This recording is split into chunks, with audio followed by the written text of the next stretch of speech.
They had only recently been built. They had to redo the entire first floors. The next wharf down is Lewis Wharf. That's the large granite building. The next wharf down is Commercial Wharf. And the next wharf down is Long Wharf. That's right in front of the Custom House Towers. The Custom House Towers about 2:30, 3 o'clock. With the large clock face on it. That's where the customs officials used to sit. Look through their field glasses, binoculars, and whatever else they had up there. When they saw a vessel come into harbor, they would sail out and meet it, find out where it was from, and assess a tariff or a duty for bringing cargo into the port of Boston. Just in front of that building is the Long Wharf Barrier.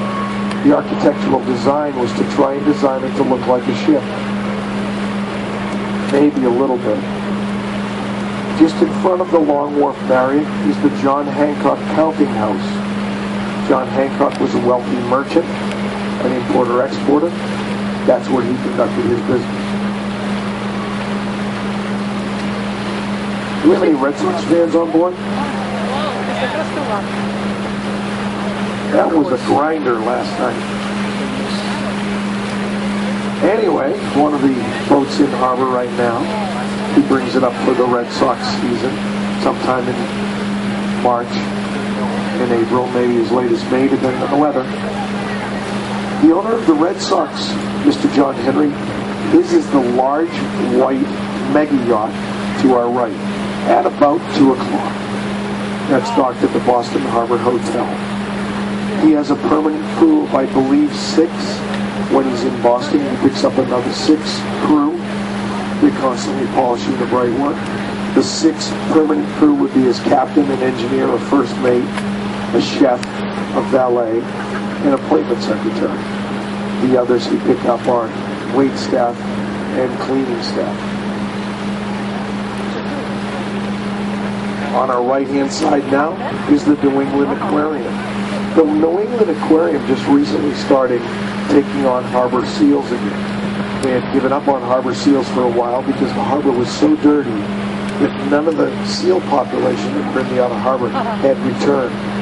Now that the harbor's clean again and getting cleaner every day, the harbor seal population down in Plymouth, up in the Isle of Shoals, up off of New Hampshire, they're starting to come back.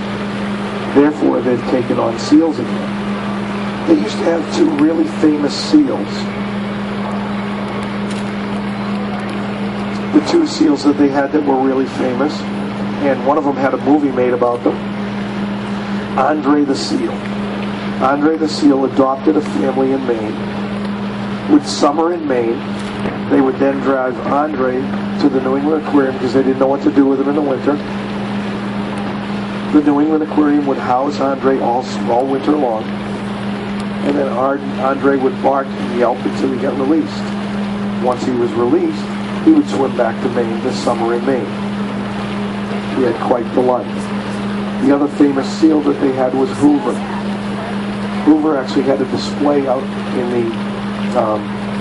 the entranceway of the aquarium. You didn't even have to go in to see Hoover. And Hoover was a mimic. If you said hello, he'd bark hello back to you. Hoover was a very famous seal here in Boston. Unfortunately, he died a few years ago of old age. Now, off to our right, just beyond John Henry's boat, you see a large, rather large, about 125 feet, 130 feet. She is the Pride of Baltimore.